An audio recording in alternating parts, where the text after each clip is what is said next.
Can a man be undefeatable? How does a man become undefeatable? This is Alexander Macedon, and on this channel we teach and we explore greatness and how to acquire it. Can any man be broken, or is being broken a choice? Well, history shows the latter. Being broken is a choice. A person chooses to be broken, for it is more comfortable to embrace weakness than to keep getting up after each time life beats you down. There is a certain spite to it. That spite is the will to live. Then what is it? What separates great men from weak men? Is it their mindset? Is it that one is luckier than the other, or simply of superior intelligence? No. It was their actions, their sacrifice, and their ambition that determined their destinies. You might be nodding along now, in agreement. So, why are you here? Why do you have time to consume when you could be acting, when you could be creating? The fact you could find my video out of hundreds is both an irony, for I aim to help you, but also a truth. You are not focused enough on what you should be doing. At this point, know that this video is only for those who dream greater than mere survival. I speak to those that dream of myth, that are willing to act, willing to stand, for justice and courage, for myth and glory and greatness. For such people are the only that are of worth in this world.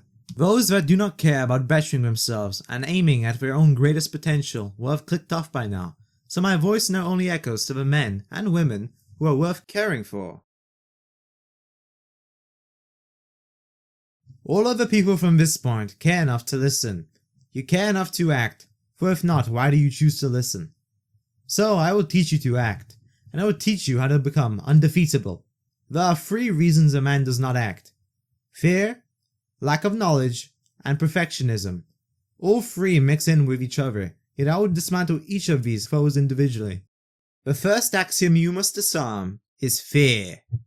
Fear is only ever true when you let it guide your decision or influence it. Shaking is simply a sign your body does not yet believe you can face the challenge, yet faith is an action you choose. You feel it after you hammer it into who you are, and who you are is created, not found. Letting fear be the tyrant that controls you is never beneficial. Never.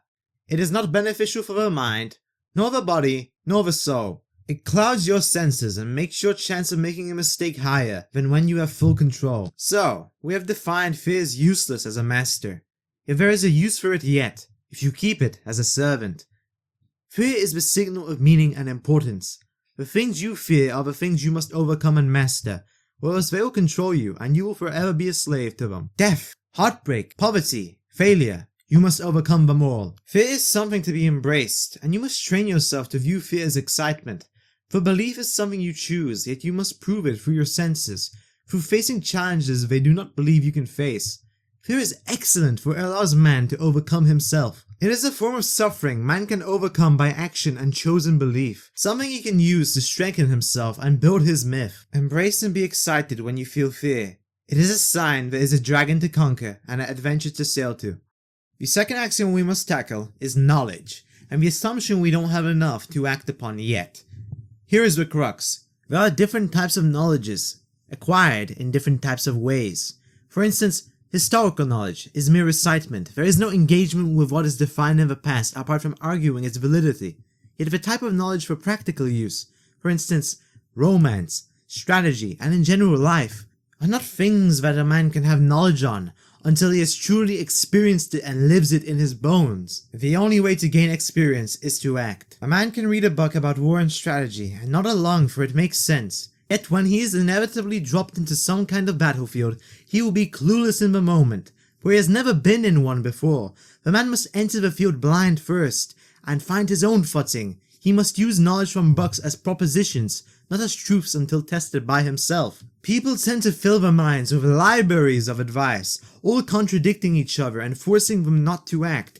Yet true knowledge of something isn't something definable through language, but through feeling, through your senses. Is it the man who speaks to 100 women who learns how to speak to women, or the man who reads 100 books about speaking to women? It's the former. The man who acts beats the man who doesn't. Act upon information you read about, or else discard it.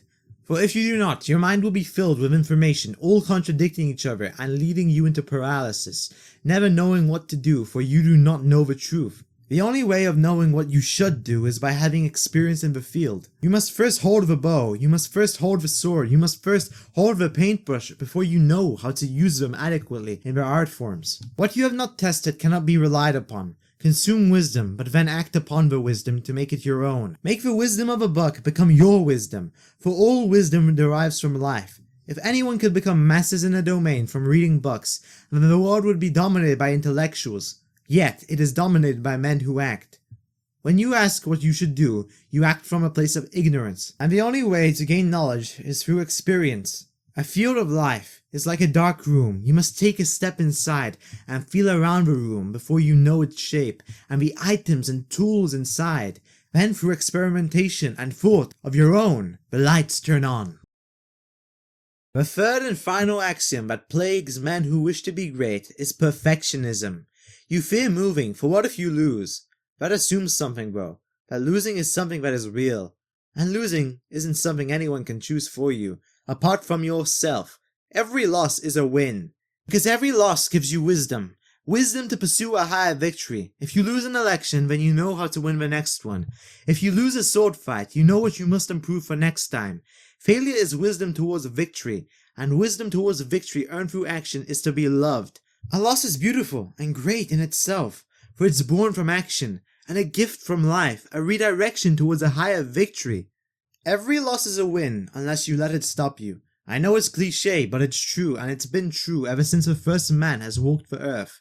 The only thing that can stop you is death, but the dying glorious pursuit of greatness is to have lived in the first place, yet a man who never pursues his own greatness does not live at all. There is another aspect of perfectionism though, the perfect action. I will tell you what the perfect action is. It's action. Perfect is a word only ironically measured when restricted. The perfect painting drawn in 2 hours is whatever you end up with within 2 hours, and through action alone you perfect your way of knowing what is perfect in the future. The only way to know what is perfect and to act upon perfection is by acting in the first place. So action in itself is perfect and beautiful. The man who steps into an arena steps in blind on his first day, yet a monster in precision and knowledge on his last. Perfect isn't a word that exists. Perfect is simply something that you feel, and the only way you shall ever feel it is if you act to the highest of your standards.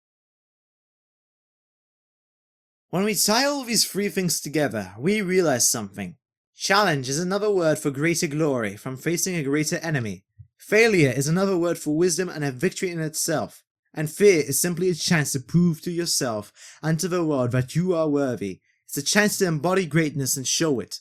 Above all else though, to become undefeatable, you must realize what is in your domain of control. Luck is a fact of the gods. It favors the bold and those that live life-affirming lives. Yet it is never guaranteed. What is guaranteed is that as long as you live, you get to act, and you get to refine your knowledge and your wisdom. If life chooses not to honor you with reward after you have done all that, then it dishonors itself. This is a Stoic perspective, and an empowering one, for it grants power to the user. The only thing that the greatest men in history could do was all they could. You can rival Napoleon in strategy, yet there is always an aspect of luck involved. It can be manipulated, yet never eliminated. View every victory as a sign of the gods' favor, and every loss as a challenge from them and a chance to impress them even more. For the cosmos admires those who will not give up, no matter how cursed the fate is, rather than those that are born lucky and have everything handed to them. Love suffering, for it is a ladder to greatness. Thank the world, thank the gods for all the suffering, all the challenges and pain, for it only has made you stronger. This is how you become undefeatable, by making every pain a strength, and embracing it with open arms. The undefeatable man is the one who does not allow life to wrong him. He only smiles and thanks it for the chance to prove his worthiness, and cement his vision. If you agree with the message I stand for, then I ask you to subscribe. I want to fill my company with men and women of worth. Now act. Honor me and honor yourself, for I have acted and given you this knowledge.